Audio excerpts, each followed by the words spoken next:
First exit polls are in. What the voters are saying as Donald Trump eyes a major win but takes a hit for a slip about 9/11. And the hometown showdown between Hillary Clinton and Bernie Sanders. Can Clinton wrap up the nomination? Also breaking, state of emergency. Deadly floods in Texas, nearly 2,000 rescues. Residents brace for even more rain tonight. Inside the disaster zone, our team travels close to the epicenter of that devastating earthquake. Desperate search for survivors at this hour, hundreds feared trapped. The rookie police officer spared prison time for the deadly shooting of an unarmed man. Tonight, the decision sparks outrage. And tight squeeze. Airlines may soon start charging you more money so you won't be stuck in the middle. This is ABC World News Tonight with David Muir. Reporting tonight, George Stephanopoulos.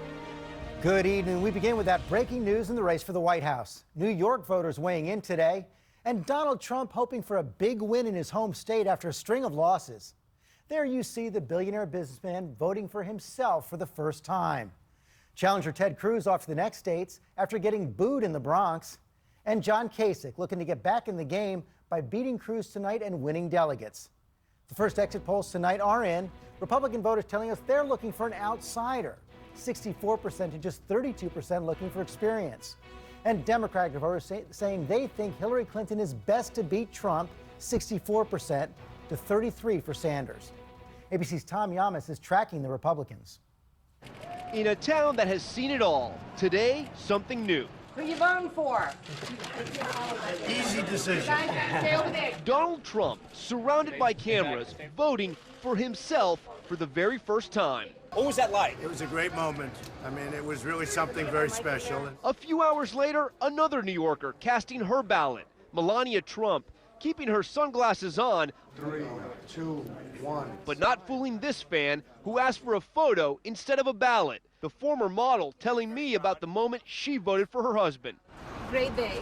And a big day for the campaign. To see his name and to vote for him. Far from the Empire State today, Senator Ted Cruz, whose attack on New York values worked with Iowans but tanked with New Yorkers. It's just the demeanor that came across with him. It's almost anti-New Yorkers. A theme Trump has hammered for weeks. New York values like we're no good. Like we're no good. But last night, Trump stumbled when invoking the bravery of first responders on 9/11. And I watch our police and our firemen down on 7-Eleven, down at the World Trade Center right after it came down. And I saw the greatest people I've ever seen in action. Still, Trump now telling me a big Cruz loss in New York should send a message. Should Cruz drop out? Should Cruz drop out if it's a landslide? I think so, yeah, I would say so. But that's up to him. But I would certainly say so. Trump now hoping a big win in his hometown is the remedy he needs to shake off what's been a rough couple of weeks for his campaign. And Tom joins us from Trump Tower in Manhattan. Tom, even as Trump predicts a solid win here, there is more shakeup on his campaign team.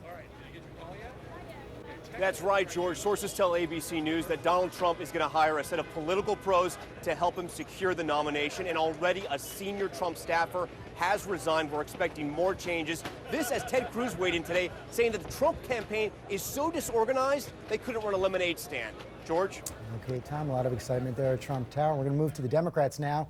The New York race fierce in these final days. There is Hillary Clinton at the polls with husband Bill, her name on the presidential ballot for the second time, and Bernie Sanders after a few final handshakes in Times Square off to Pennsylvania, vowing a long battle. ABC's Cecilia Vega on the Democrats. Okay, this is a private ballot. Hillary Clinton in her adopted home today, casting her vote in Chappaqua.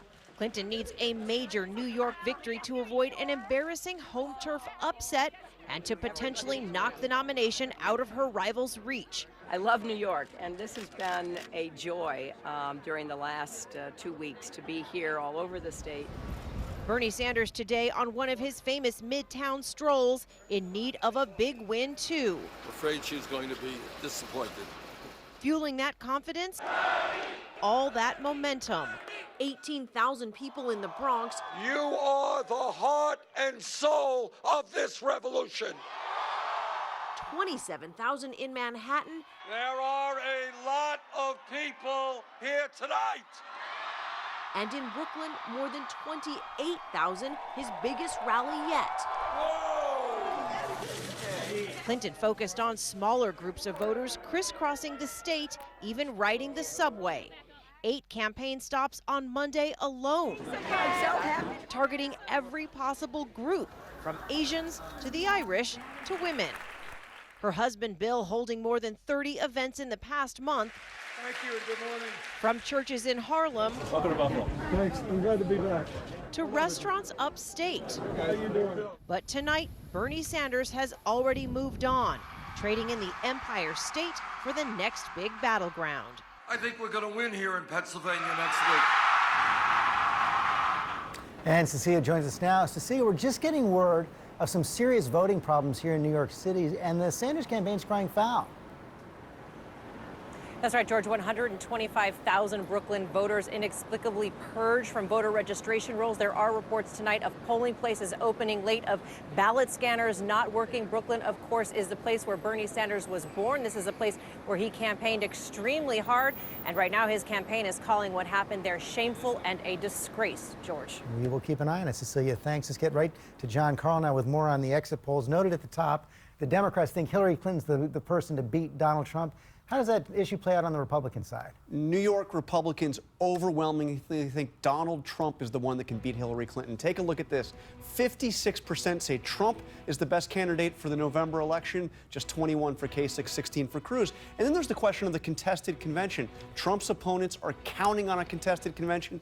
New York Republicans say they don't want one. They think that whoever has the most votes should win, even if that is not an outright majority. We've been seeing that in a lot of polls. Meanwhile, the Republicans and Democrats have a very different view on how this whole campaign is playing out. Yeah, for Democrats, it's been a brutal campaign, but they say that it has energized their party, not divided their party. Look at this. 68% say energized the party. For Republicans, it's just the reverse. A majority of Republicans think that this campaign has done harm to their party. Okay, John Carl, you'll stay here to track this all night long. We're going to move on now to Houston, America's 4th largest city, overwhelmed by historic flooding.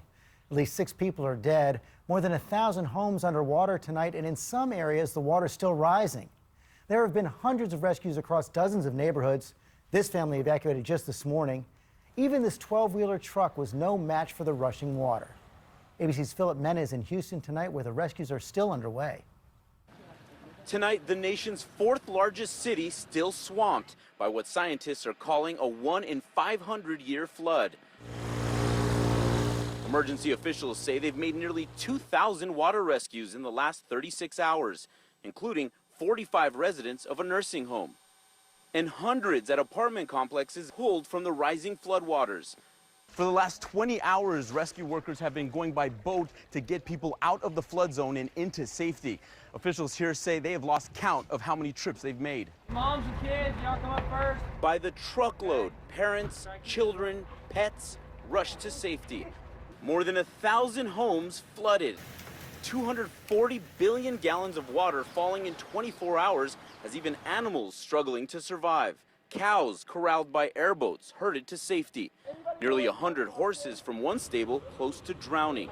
Frantic rescues getting them to dry land. For me, these aren't just horses. I mean, they're part of the family. At least 6 people are dead from these floods, nearly all victims of driving into floodwaters, making families all the more thankful to be alive. You feel helpless. You just feel so helpless, and you're just happy. We're a good family. God answers prayers. George, the system that's bringing all of this rain is barely moving, and with more rain on the way, it doesn't take much to trigger flash flooding like this. George? Boy, that is really something. Okay, Philip, thanks very much. Overseas now to that earthquake in Ecuador, the country reeling from a powerful shock as the death toll rises above 400 and time runs short in the desperate search for survivors. The destruction is shattering, entire towns in ruin, but moments of hope too, rescuers cheering as they pulled this man from the rubble. ABC's Lindsay Janis is on the scene of one town almost completely wiped out. In the resort town of Manta, 3 people rescued from this collapsed shopping center. At first, searchers see nothing but a hand. Then, a man and 2 women pulled from a tiny hole cut in the concrete. But tonight, 3 days since the massive earthquake struck Ecuador, the search for survivors is growing desperate. We traveled to the town closest to the epicenter, Pedernales. Nearly every single building is damaged or destroyed here. The stench of death everywhere. These residents risking their safety, going inside their homes, gathering whatever they can salvage. Furniture, a refrigerator, and most importantly, sentimental items like blankets and toys that belong to those lost. In the rubble, we found these photographs of a little boy's birthday party. That boy in the photo is this man, Augustine Santana. He breaks down, telling us his wife, his one-year-old daughter, his mother, and 2 other family members were all inside and are all dead. Your wife and your baby. She was holding your baby. And George, this town got a miracle. Authorities telling us they pulled an 85-year-old man from the rubble. Still, the mayor says he thinks hundreds more are buried under buildings like this one. George? It will take days to get them out. Okay, Lindsay, thanks very much. Next tonight, tense scene at a New York courthouse when a judge reduced the conviction of the New York City police officer who fired a fatal shot that ricocheted inside a dark stairwell and killed an unarmed black man. Then the judge ruled the officer will serve no jail time. It was a decision that left the officer's supporters relieved, but friends and family of victim Akai Curley in shock. Here's ABC's Lindsay Davis.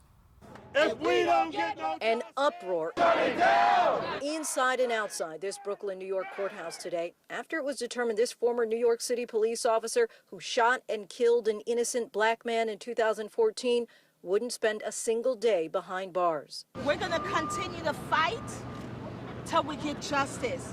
Peter Liang was grief-stricken and in tears back in February when he was convicted of second-degree manslaughter for the shooting death of Akai Curley, an unarmed man who the police commissioner said just happened to be in a dark stairwell when the rookie officer fired his gun.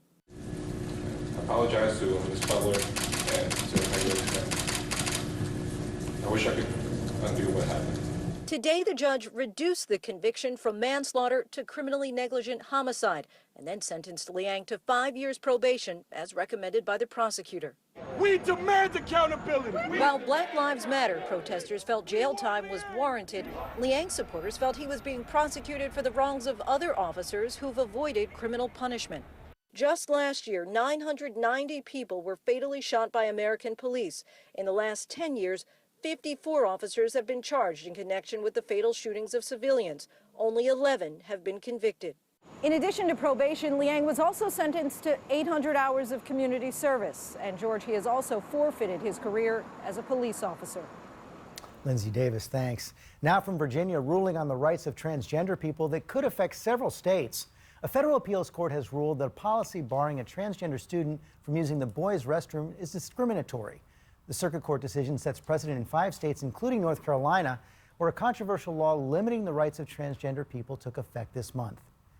And now to that manhunt in Texas after an early morning murder at church.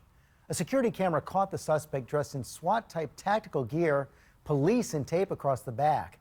Did the mother of 3 who arrived to teach a fitness class interrupt a robbery, or was she the target? ABC's Kana Whitworth is at the scene of the crime.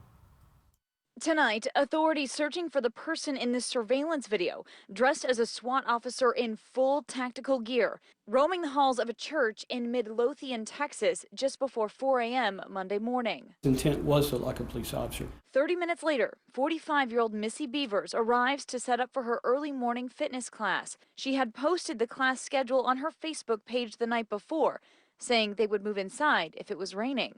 Police say they have video of her unloading her equipment, and that was the last time she was seen alive.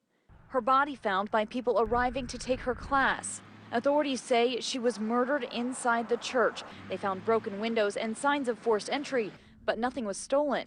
Beavers leaves behind 3 little girls and a husband, who tonight is pleading for the public's help. I ask everybody out there to review the video. The person has a very distinct walk and should be very apparent to somebody. George, tonight police saying they have no motive and no suspect, but their tip line has been flooded with calls from people who think they might recognize the suspect. George. Let's hope it makes a difference. Okay, Kana, thanks very much. Much more ahead on World News Tonight this Tuesday. The FBI revealing what they've learned from that hacked iPhone. New information about the killers in the San Bernardino shooting.